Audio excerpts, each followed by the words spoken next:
Welcome back. Before we start reading part 2 of this lesson, we will again study some of the very important vocabulary.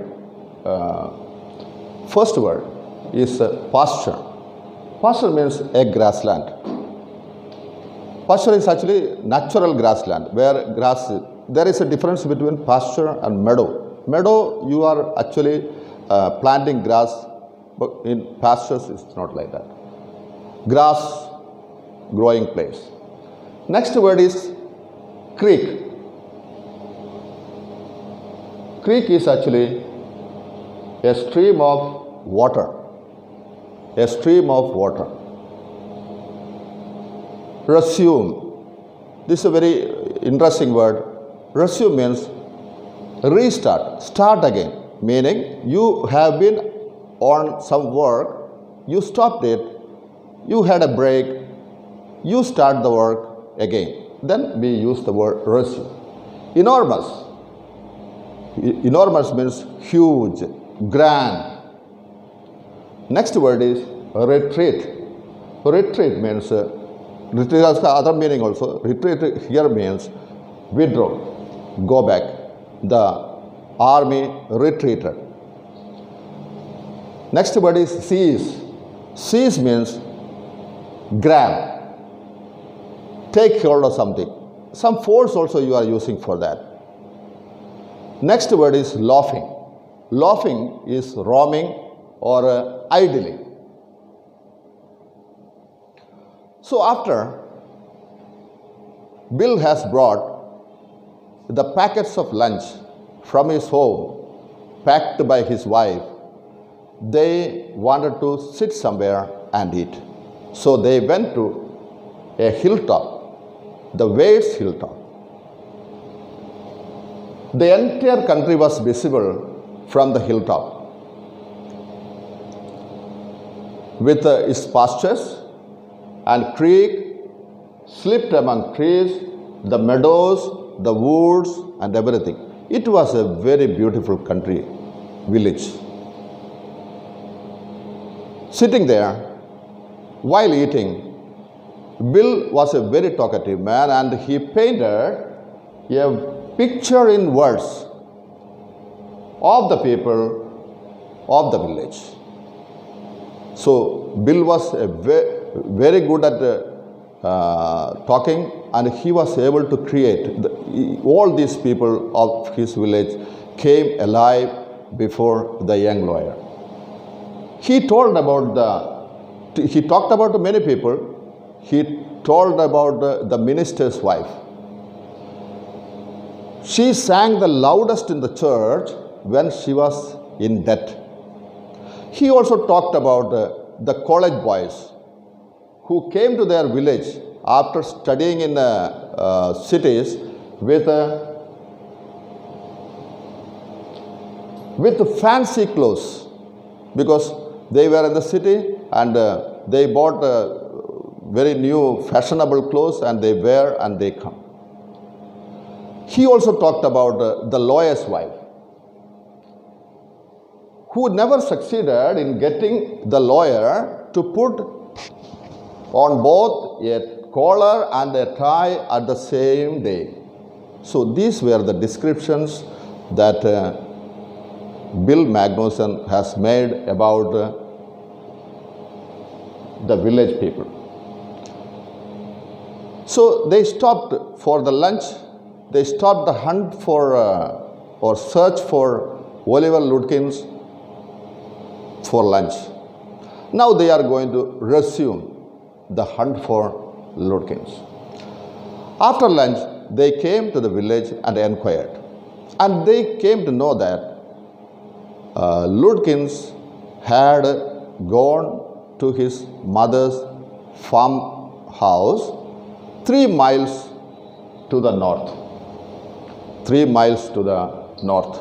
So they thought that they would go there, because it was very inevitable for the lawyer to locate Oliver Ludkins to serve the summons. On the way, Bill Magnuson again had the creative ideas to make a picture of Lutkin's mother. According to Bill, he had a very bad experience with this lady, okay, while he was delivering this. According to him, Lutkin's mother is a terror. She is very rough and tough. She is 9 feet tall and 4 feet thick and quick as a cat, and she sure can talk. Meaning, she is such a very enormous lady, very tall. Actually, there is an exaggeration here. Here, no 9 feet people, normal people are not 9 feet tall. Very rarely it happens. It means that she was such a very huge, large-sized lady. She was very angry. She was very angry one, and she could speak. According to Bill Magnuson, Lutkins has gone there to hide because he had come to know that some people from the city had come to the village in search of him. So he wanted to hide behind his mother's skirt. Bill Magnuson, as usual, has offered the young lawyer to that he would personally go and inquire about the presence of Lutkins. So he went there. He called out, and the lady, Lutkins' mother, came. He bravely went to meet Lutkins' mother. First of all, he introduced, just to remind, because he was very strange there, he introduced himself. He told he was the delivery man. His name was Bill Magnuson, and he was the carter and hackman. He told her the purpose of their visit there.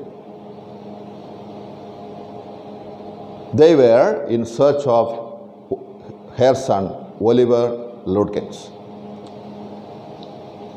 The mother, at the moment she heard the name of her son, Oliver Lutkins, got very angry and shouted, "I do not know anything about Oliver. I don't want to." She was so irritable. She got very angry. Probably there might have been a problem between them. Bill told her that there is a man sitting in the hack, and that man is a very important young man. He is coming from the city, he is coming from the court, and he has got every right to search the properties of anybody. Hearing this, Oliver's mother told, "Okay, you come and you search my premises and property." She took them into the house. When she reached the kitchen, she seized an iron rod from the stove. It was very hot, and charged at them. She ran after Bill and the lawyer. These two, they were very, very frightened, and they ran for their life. But they were not ready to surrender. They did one thing.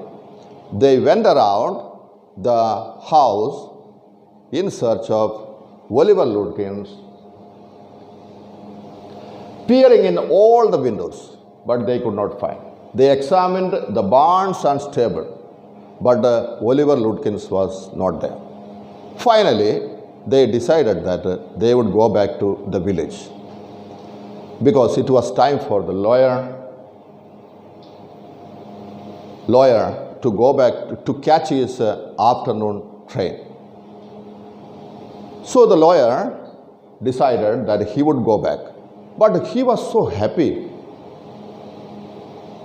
to be with Bill Magnuson. He entered in the train and he was traveling.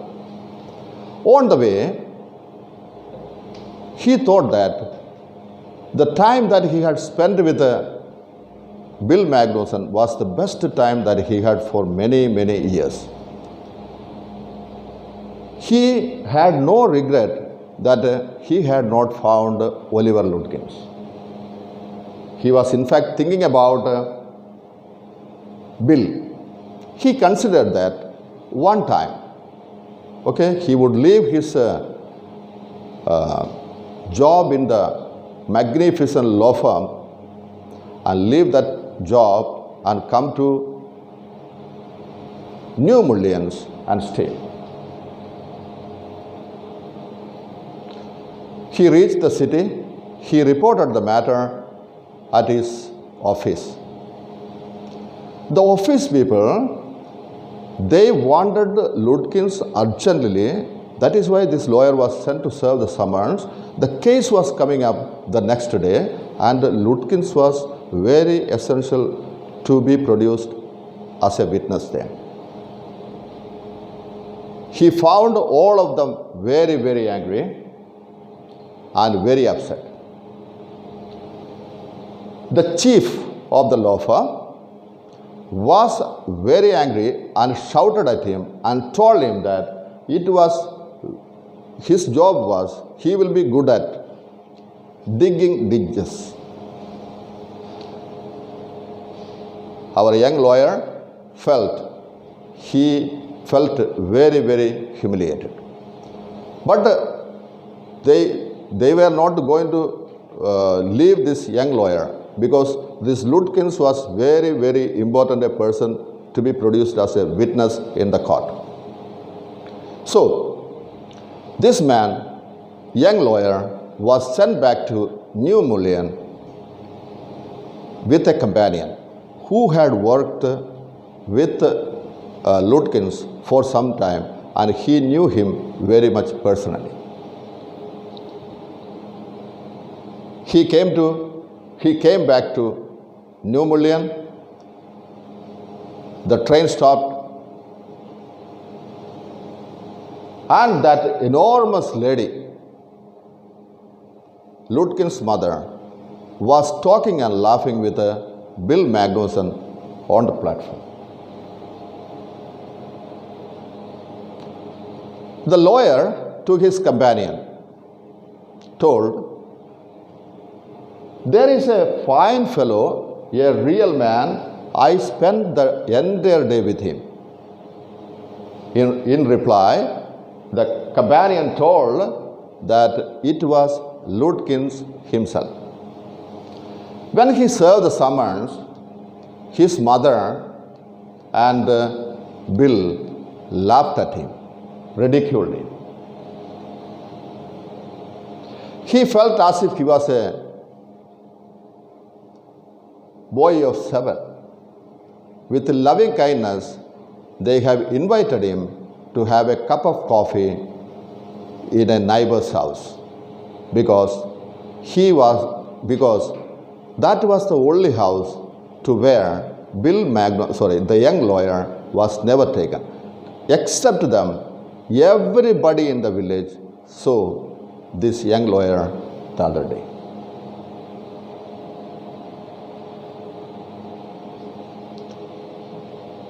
In our life also, we will come across such things, because even though you are very educated, a very simple illiterate man can definitely take you for a drive.